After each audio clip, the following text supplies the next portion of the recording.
अस्सलामुअलैकुम। Asia 41 news के साथ मैं हूं आपकी मेज़बान अमना अब्बास। खबर शामिल करते हैं जंग से। हमारे रिपोर्टर राना शाहिद के मुताबिक जनियोट रोड नज़द कोट इस्माइल पुल बस और कार में तसादम। इत्तला मिलते ही रेस्क्यू 1122 की टीमें मौका पर पहुंच गई। हादसा धुंध में तेज रफ्तारी के बायस पेश आया।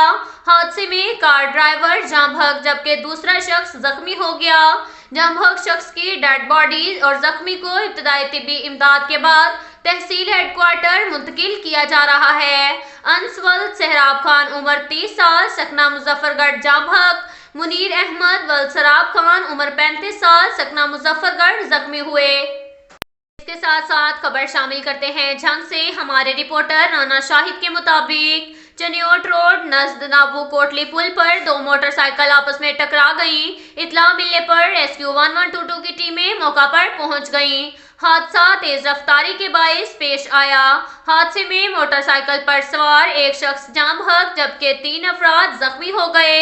रेस्क्यू इमदादी टीमों ने डेड बॉडी वारसान के हवाले कर दी जबकि जख्मियों को इब्तदाई तिब्बी इमदाद के बाद तहसील हेडक्वार्टर मुंतकिल किया जा रहा है। नौशेर वल्द मुख्तार अहमद उम्र 35 साल जान भग हो गए जबकि रजिया बीबी जोजा मोहम्मद यूनस एहसानुल्लाह वल्द अहमद शेर उम्र 25 साल सैफुल्लाह वल्द मोहम्मद यूसुफ उम्र 25 साल जख्मी हुए।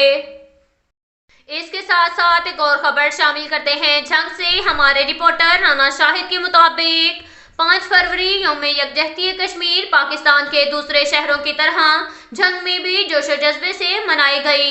Albadr public high school Rashid चौक और जमायत इस्लामी के इकट्ठे जुलूस निकाले गए और जुलूस रशीद चौक से होते हुए अयूब चौक कचहरी चौक नया शहर के बाद मर्जीपुरा लारी अड्डा झंग सिटी से रशीद चौक पर खत्म हुआ और वक्फे के बाद असातिज़ा ने कश्मीरी भाइयों के लिए खुसूसी दुआएं की और भारत के जुल्म सितम पर कड़ी तनकीद की। अब तक के लिए इतना ही काफी है। मिलते हैं अगले बुलेटिन में। हमारे साथ रहिएगा। अल्लाह हाफ़िज़।